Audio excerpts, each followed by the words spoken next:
Sebuah video tengah memperlihatkan aksi pelaku pencurian motor di salah satu kos di wilayah Jakarta Barat.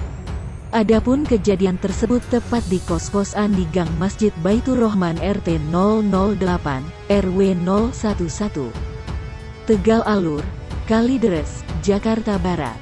Aksi komplotan pelaku pencurian terekam dalam kamera CCTV garasi kos. Pelaku tersebut juga sudah berhasil membobol beberapa motor milik penghuni kos.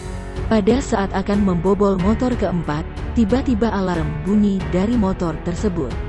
Seketika pelaku tersebut panik hingga akhirnya melarikan diri.